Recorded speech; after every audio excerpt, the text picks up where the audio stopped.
deep into it. I recognized that it was healthy for me physically, mentally. I recognized that there's things in my life that make me angry, Mm.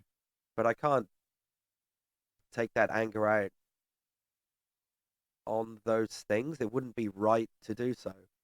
I'm not allowed to do so, and nor should I be. But I think it's right, it's natural, it's normal, it's healthy to feel anger Mm. at certain things. But you have to be very careful and very responsible with that feeling and the power that that emotion has. You need to channel that into a healthy, constructive place.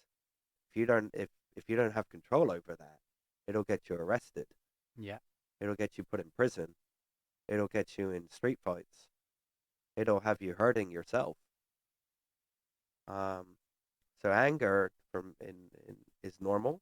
In my opinion, anger is normal and anger is healthy if you can channel that energy correctly.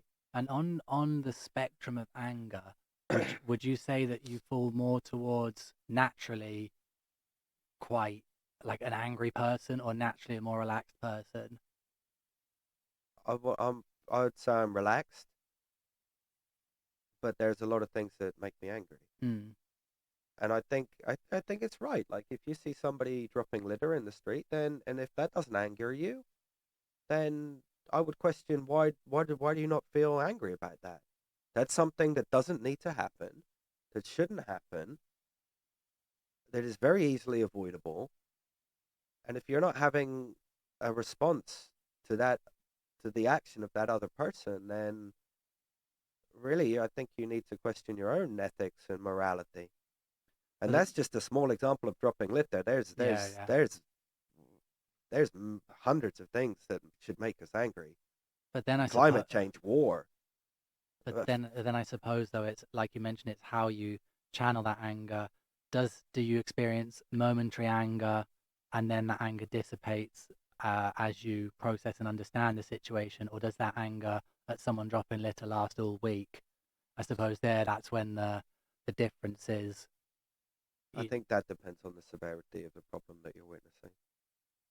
or the control of the anger that you've got. Yeah, this too. I know that, like for example, in my case, there are things that most people would consider stupid or pathetic that would be playing on my mind for years. Right? And like sometimes wake up in the morning, I'll be angry at someone about a conversation that we've had 5 years ago. And it's like, that's my version of anger, but I don't experience anger to the level where I would be violent ever.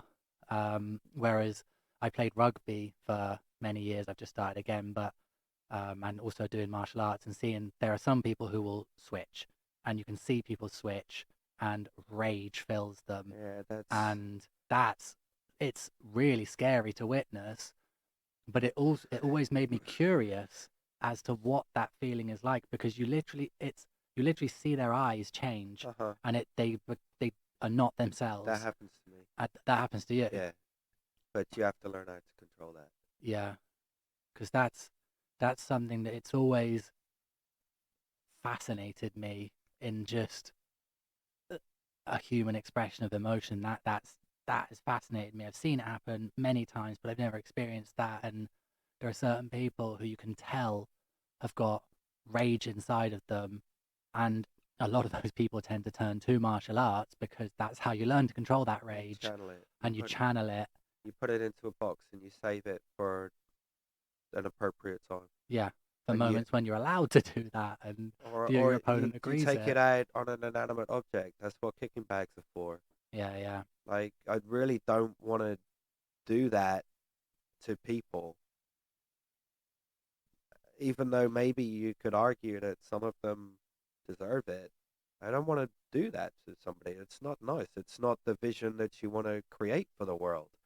If you okay, well, the person dropping litter, that's a problem. That the world doesn't need to be like that. We can control this problem. But rage, anger is not the way to do it. We need to reason with this person. Yeah. We need to solve this problem in a different way. It's right that you're passionate about it. It's right that you get angry about it. Mm. because that means you feel something. That means you care, and if that means you care about important things, but you want to live in a beautiful world. Well, we start by not throwing litter on the floor and setting a good example for other people. But if somebody's doing that, if they've momentarily forgotten, if they were never taught, you need to give them the benefit of the doubt and reason with them. And that's only one example. Again, there are many. Many are more important than this dropping litter But I example. suppose it sets a good benchmark because it's the it's the most simplistic and easily understandable And you see it every example, day. and you see it every day. But like you're mentioning about, it's there has to be some empathy involved. Like for example, I spent some time in Brazil, and I went into the Amazon and went to like an indigenous community and stuff, and absolutely filled with litter. Like you would not believe, the Amazon River filled. And then from our brains, we're like, oh my God, what's wrong with these people? Like, why are they throwing litter? But then they grew up and have it ingrained within them from using organic everything, like a bowl is a coconut shell or whatever. Yeah. And then they just throw it on the side because it's organic. So it doesn't matter. Then along comes the West and along comes plastic Uh huh. and non decomposable items. They still have to eat it, chuck it in the river or whatever, and they haven't unlearned that, and they don't have the infrastructure to clean this stuff up. Yeah, it's like if we didn't have if we didn't have Barcelona is actually very clean. They do an amazing job of keeping it clean. But if we didn't have bin lorries coming around doing it, the percentage of people that do throw litter would end up, it would be ridiculous. There would be litter everywhere. I Sure. think it was in the 60s or potentially the 70s, maybe between 50s and 70s in New York, the binmen went on Uh strike, huh.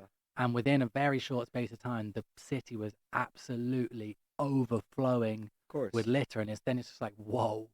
It makes you realize that, wait a minute, like we actually rely ridiculously Of on this course. infrastructure. Of course. It's absolutely crazy. But that's a little digression there. Um,